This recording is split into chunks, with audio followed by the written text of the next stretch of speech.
নিজেকে জাহান্নামের আগুন থেকে বাঁচিয়ে দেবে। এরপর আমরা অলসতায় ভুগেছি আজ, গান বাজনা বাদ্যযন্ত্র।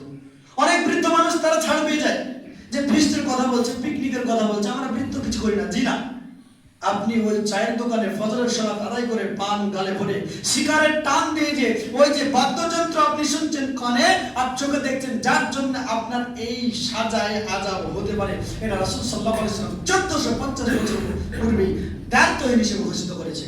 অর্থাৎ বৃদ্ধ যারা, তাদের চোখকে সাবধান করতে হবে। যারা বুড়ো রয়েছে, বৃদ্ধ রয়েছে, যারা চায়ের দোকানে সিনেমা দেখে, তাদের কানকে সাবধানে রাখতে হবে, নাহলে সেই লিস্টে পড়ে যাবে, তারাও ক্ষতিগ্রস্ত হয়ে যাবে। আর এই দোকানে তথা এই জায়গায় আড্ডাখানায় পরনিন্দা গীবত হয়ে থাকে, যার পরিণাম সরাসরি জাহান্নাম। রাসূল সাল্লাল্লাহু আলাইহি ওয়াসাল্লাম তিনি বলেছেন, হুযায়ফা রাদিয়াল্লাহু তাআলা আনহু হাদিসটি বর্ণিত, তিনি বলেন যে মুহাম্মদ সাল্লাল্লাহু আলাইহি ওয়াসাল্লাম তিনি বলেছেন যে কাল কিয়ামতের দিবস এক পার্টির মানুষ তারা সরাসরি জাহান্নামে প্রবেশ করবে মানুষের গীবত পরনিন্দা করার জন্য। গীবত পরনিন্দা কত খারাপ, কত অন্যায় মহাপাপ তিনি জানতো মানুষ করতো না। আল্লাহ তাআলা স্বয়ং তিনি বলছেন এবং তার রাসূল ব্যাখ্যায় বলেছেন যে তোমরা কি মৃত ভাইয়ের মাংস খেতে যাও?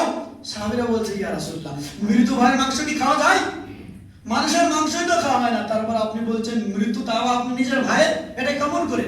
আল্লাহ রাসূল তিনি বলছেন নিজের ভাইয়ের মৃত্যুর মাংস খাওয়া যেমন অন্যায় খারাপ কাজ, ঠিক তদ্রূপভাবে একজনের পরনিন্দা গীবত করা ততটুকু অন্যায়। তাহলে আপনাকে এই জায়গা থেকে সাবধান হতে হবে। আমরা ছুরি এক কান্দে আর এক কান্দে বের করে দিই। একটা লাশ মরে গেল, লাশটা দাফন করে কাফন পরে দাফন দিয়ে চলে আসলাম, তারপর আমরা ভুলে যাই, উদাসীন হয়ে যাই।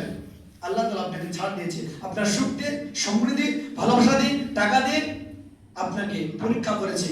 এই বাজার থেকে পরীক্ষা নিয়ে আপনাকে ফিরতে হবে, নচেত আপনি আল্লাহ রাব্বুল আলামিনের কাছে সুস্থভাবে যেতে পারবেন না।